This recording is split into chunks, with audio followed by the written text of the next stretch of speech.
Hello student, તો ધોરણ 10 નો time table આવી ગયો છે. તો બીજી વસ્તુ ઉપર આપણે ફોકસ હાલ નહીં કરીએ. તો સૌ પહેલા આપણે આ ટાઈમ ટેબલ એકોર્ડિંગ તમને સમજાવી દઈશ કે કઈ કઈ ટાઈપનું હશે. અને આ વખતે કે ઇન્ટરેસ્ટિંગ બાબત એ છે કે બેઝિક મેથ્સ અને સ્ટાન્ડર્ડ મેથ્સ, એટલે કે બેઝિક ગણિત અને સ્ટાન્ડર્ડ ગણિતના પેપર અલગ અલગ દિવસે છે. અને જેનો સ્ટાન્ડર્ડ મેથ્સ છે એ સ્ટુડન્ટ માટે બહુ સારો બેનિફિટ છે, કેમ કે એમને પ્રિપરેશન માટે એટલીસ્ટ 3 દિવસ મળી રહે છે. તો સૌપ્રથમ આપણે ટાઈમ ટેબલની વાત કરીએ તો 26/2 એટલે કે 2 મહિનાની 26 તારીખે ગુજરાતી, હિન્દી, અંગ્રેજી જેની પ્રથમ લેંગ્વેજ છે, જે ગુજરાતી હોય એમની પ્રથમ લેંગ્વેજ ગુજરાતી આવશે, તો એમનું પેપર ત્યારે.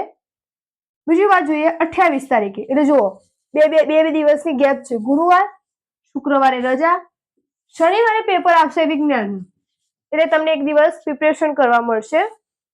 ત્યારબાદ આવે છે ડાયરેક્ટ 4 તારીખ, શનિ, રવિ, સોમ, મંગળ ને બુધ, 1, 2, 3 ને 4 દિવસ પછી તમારી આવશે સામાજિક વિજ્ઞાન. એટલે કે આ વર્ષે જે સ્ટુડન્ટને સ્કોર કરવાનો છે એમની માટે પૂરતો સમય છે કે સારી એવી પ્રિપરેશન કરી શકે છે. હવે જોઈએ 5 અને 6, એક દિવસ પછી છે બેઝિક ગણિત. તો બેઝિક ગણિત વાળો જે સ્ટુડન્ટ છે એમના માટે એક જ દિવસ વચ્ચે ગેપ રહેશે, એક દિવસ ગેપ રહેશે, એ થોડી વાત છે. તો એમને એવી સારી પ્રિપરેશન પહેલાથી જ કરવી પડશે. ત્યારબાદ આપણે જોઈએ સ્ટાન્ડર્ડ મેથ્સ, રાઈટ. તો જે 4 તારીખે પતશે અને જે લોકોએ સ્ટાન્ડર્ડ ગણિત રાખ્યું છે એમને 4, 5, 6, 7, 8 ને 9, 5 દિવસ પછી એમને આવશે, એટલે કે 4 દિવસ પછી આવશે એમને સ્ટાન્ડર્ડ ગણિત. એમના માટે તો બહુ જ મોટો બેનિફિટ છે કે એમને આટલો બધો ટાઈમ પ્રિપરેશન કરવાનો મળે છે. હવે આપણે જોઈએ તો એ સ્ટાન્ડર્ડ મેથ્સ પતી ગયું.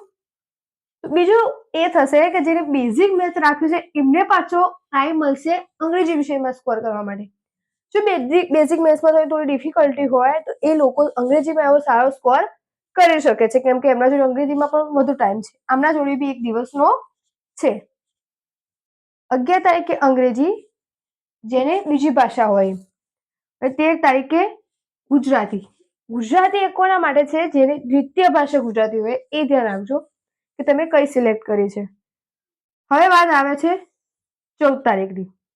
13 એક દિવસ જવા દેવાનો, પછી 14 તારીખે તમને તમારા ઇન્ટરેસ્ટ અકોર્ડિંગ જે બી તમને વર્ક આપ્યું હોય તમારા સ્કૂલમાં, જે તમે મેઇન સબ્જેક્ટ લીધો હોય ચોઇસ બેઝ, એનું પેપર આવશે તમારે 14 તારીખે અને 15 પછી 16 તારીખે આવશે સંસ્કૃત યા હિન્દી, રાઈટ. ઓપ્શનલ છે, અમુક હિન્દી રાખ્યું હોય, અમુક સંસ્કૃત રાખ્યું હોય, તો એ પેપર તમારા લાસ્ટમાં આવશે. હજી પણ તમારા જોડે ટાઈમ છે. મસ્ત આમ કહેવા જઈએ તો કમ્પ્લીટ 2 મહિના એવા છે કે જેમાં તમે બધું પ્રિપરેશન કરી શકો છો. પછી તો રિવિઝનનો ટાઈમ મળશે, રાઈટ. તો હાલ એ વસ્તુમાં ધ્યાન આપજો. અને હવે હું પણ જે અત્યાર સુધી આપણે સિલેબસ વાઇઝ ચલાવતા હતા એ સ્ટોપ કરું છું, અને જે આઈએમપી છે મારી જોડે મટીરિયલ, એ જ હું તમને અહીંયા સોલ્વ કરાવીશ. જે એમસીક્યુ છે, બ્લેન્ક્સ છે, એ બધું. ઓકે. તો હવે આપણે વાત કરીએ એ સ્ટુડન્ટ માટે. કુલ સ્ટુડન્ટ છે 100%, રાઈટ. તમારી સ્કૂલમાં બધા સ્ટુડન્ટ છે, એમાંથી 80 થી 90% સ્ટુડન્ટ છે ને એ લોકો બીજા બધામાં વ્યસ્ત છે, રાઈટ. કોઈ છોકરીઓમાં ઇન્ટરેસ્ટેડ હોય, કોઈ છોકરાઓમાં ઇન્ટરેસ્ટેડ હોય. એ લોકોને મેઇન ફોકસ એમની એક્ઝામ ઉપર છે જ નહીં. તો એ બધા લોકો એ બધામાં વ્યસ્ત છે. તમે આયા 20% વાળા, 20 અથવા 10%માં, રાઈટ. તો તમારી જોડે કોમ્પિટિશન બહુ જ ઓછું છે. એ લોકો અત્યારે શું કરશે? આ 2 મહિના જે વધ્યા છે તમારી જોડે, એ લોકો એનો મિસયુઝ કરી દેશે, બીજા બધામાં ટાઈમ આપશે, અને જ્યારે એક્ઝામ આવશે ત્યારે આગલા દિવસે વાંચવા બેસશે. બટ તમારા જોડે તો ટાઈમ છે ને, તો તમે એનો યુઝ કરો, કેમ કે તમે આ 20 થી 10%માં છો, તો તમે સારો એવો સ્કોર કરી શકો છો અને ટોપ પણ થઈ શકો છો, રાઈટ. હવે જે 10 થી 20%માં છે જે સ્ટુડન્ટ, એમને પર્ટિક્યુલર મસ્ત એક એવો ટાઈમ ટેબલ બનાવી દેવાનો. સવારની સ્કૂલ હોય, અમુકને બપોરની સ્કૂલ હોય, એના એકોર્ડિંગ એવરી ડે એટલે સવારે સ્કૂલે જાઓ, ટ્યુશન જાઓ, તમને ટાઈમ ઓછો મળતો હોય, રાત્રે આવો થાકી ભાગે સુઈ જાઓ, હોમવર્ક કરીને, હોમવર્ક બી હોય ને સ્કૂલનું, એ લોકોને બી બહુ ટેન્શન હોય, તો એ લોકો દિવસનો એટલીસ્ટ 3 કલાક એવો કાઢવાનો, રાતે એક ટાઈમ ટેબલ બનાવી જ દેવાનું, 3 કલાક એવો કાઢવાનો કે જેથી તમે પ્રિપરેશન કરી શકો એક્ઝામની. અને સબ્જેક્ટ વાઇઝ એને વેકી દે કે આટલા દિવસમાં આ સબ્જેક્ટ, આટલા દિવસમાં આ સબ્જેક્ટ કવર થઈ જવો જોઈએ, રાઈટ.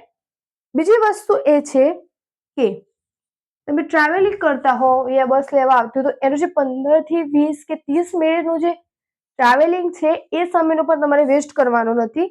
એમાં એક ચિઠ્ઠી બનાવી દેવાની, જે બેઝિક મેથ્સ છે, સ્ટાન્ડર્ડ મેથ્સ બંનેવાળા મેથ્સના જે સૂત્રો છે, રાઈટ, પુષ્પ અને ઘનફળ અત્યાર સુધી ચાલતું હતું, એમાં જે સૂત્રો છે, ભાઈ આંકડાશાસ્ત્રના, સંભાવનાના, આ 3 ચેપ્ટરના જે સૂત્રો છે એકદમ કરકરાટ હોવા જોઈએ કે એમાંથી વધુ માર્ક્સનું તમને પૂછાશે. એ સૂત્રોની આખી ચિઠ્ઠી તૈયાર કરી દેવાની, જેથી તમે આવતા જતા તમે ખોલીને એને વાંચી શકો અને તમારો ટાઈમ પણ વેસ્ટ થાય નહીં. હવે ઇંગ્લિશની વાત કરીએ ત્યારે ઇંગ્લિશમાં તમારે શું કરવાનું, જે અંગ્રેજીનું પેપર છે એમાં તમારે ગ્રામેટિકલી ભાગ અલગ કરી દેવાનો કે આટલાથી આટલા દિવસમાં ગ્રામર થઈ જવું જોઈએ અને પેપર સ્ટાઇલ લઈને જ બેસવાનું. આ ભૂલ કોઈ દિવસ નહીં કરવાની. પેપર સ્ટાઇલ લઈને બેસવાનું, આગળ 3 વર્ષના પેપર બી ચેક કરી લેવાના અને તે નો ડાઉટ મટીરિયલ આવી જ ગયા હશે, રાઈટ. તો એના પેપર સોલ્યુશન કરો, એ રીતે તમને મળી જશે. 2 મહિના છે તો પહેલા મહિનામાં આખો સિલેબસ ક્લિયર કરી દો અને બીજો મહિનો જે તમારે જોડે વધે છે એમાં બધા પેપર સોલ્યુશન કરી દો. તમે ધારો એટલા માર્ક્સ તમે લાવી શકશો. અને બીજું કોઈ હેલ્પ જોઈતી હોય તો કોમેન્ટ સેક્શનમાં લખજો અને આ વિડીયો તમારા બીજા ફ્રેન્ડ સાથે શેર કરી દેજો, જેથી એમને પણ હેલ્પ મળે. અને જો મારામાં આવા સારા કોમેન્ટ આવશે, હા એક ભૂલ થઈ હતી મારી કે પેલા વિડીયોમાં લાઇટિંગ વધી ગયું તો દેખાતું નહોતું, તો એ માટે સોરી. એન્ડ જો તમે બીજા ફ્રેન્ડ સાથે શેર કરજો અને જો એમના કોમેન્ટ્સ આવશે તો મને પણ ઈચ્છા થશે કે હું બી તમને કંઈક ક્રિએટિવ કરાવું. તો બસ આટલું જ. Thank you.